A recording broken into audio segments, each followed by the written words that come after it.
I'm here with Ben, and he is one of the GIS technicians here on the Ashkelon dig. Can you tell me a little bit about what a GIS technician does? Absolutely. We are a group of people who are responsible for mapping the site. Archaeology is all about things that are in space and how things are related in space. So we have to keep track of all this, and we make maps that record all of the relationships of the things that are in space. And that's really important here in Ashkelon because we're built on that tell, you know, that mound, and we've got one city on top of another, on top of another, on top of another. Exactly. So with these maps, I bet you're able to tell us how people in one time did things differently than people in another time, and how their buildings were different. Exactly. So each day, kind of, what does your day look like?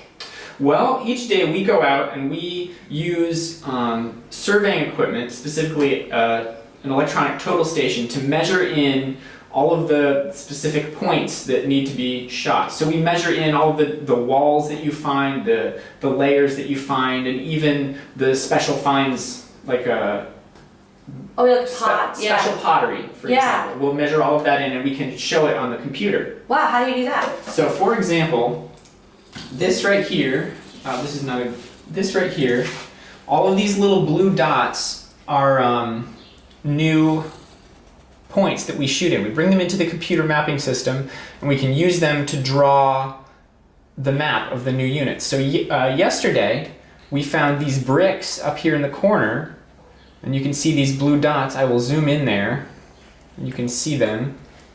And so the blue dots are where you took a point?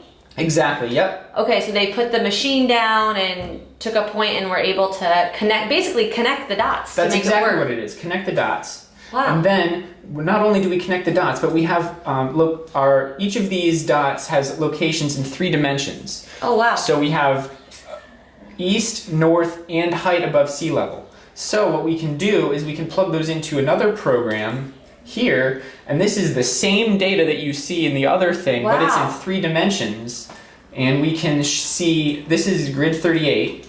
This is the Philistine occupation of grid 38, and you can see how each group of civilization lays across the other. Wow. So for example, this is an earlier civilization that I'm going to plug in underneath all of this. Oh wow, so he's adding things by clicking on left, he's adding and taking things out. I can turn them on and off. Wow.